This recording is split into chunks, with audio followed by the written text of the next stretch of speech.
बर'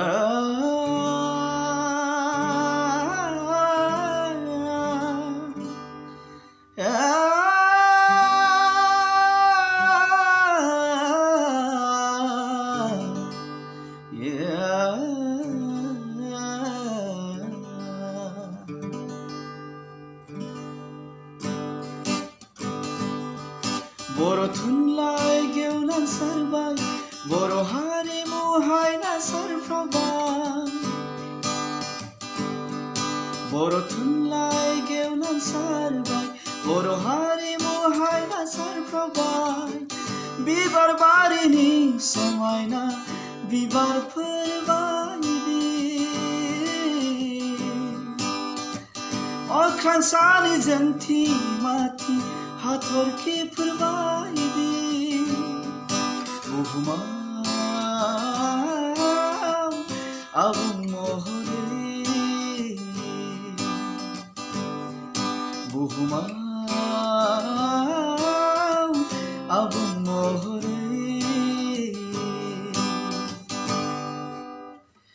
खुलुमबाय रायजो राजाफोर आं फुंजा मुसाहारि जोंनि बर' थुनलाइ आफादनि गा 64थि बोसोरसालिया जथुम्माया फैगौ जानुवारि अक्ट'नि 9, 10, 11 आरो 12 उदालगुरि जिल्लानि सिङाव थानाय डिमाकुसि हालामनि दैमु नोगोराव जानो थाखाय लाहार फाहार जागासिनो दङ।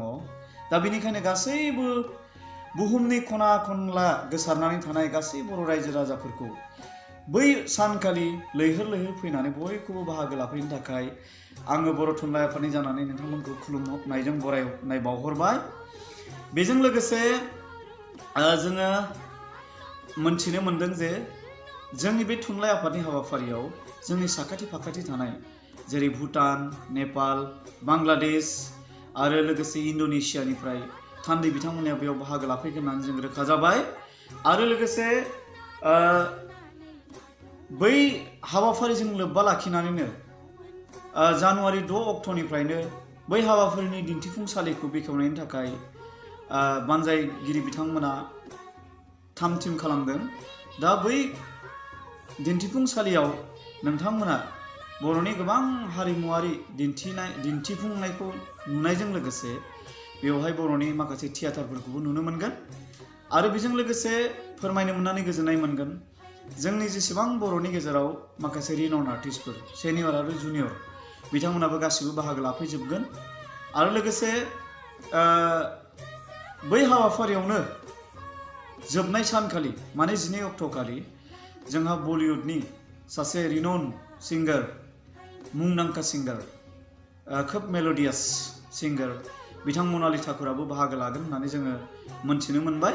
दा बेनिखायनो गासै रायजो राजाफोरखौ आङो जावलियै खनसे खावलायबावगोन जे बयबो फैनानै गाब गोनां खालामफैनो थाखाय आंनिफ्राय खुलुमनायजों नोंथांमोनखौ खनसे बरायनाय बावहरबावबाय। गोजोन्थों।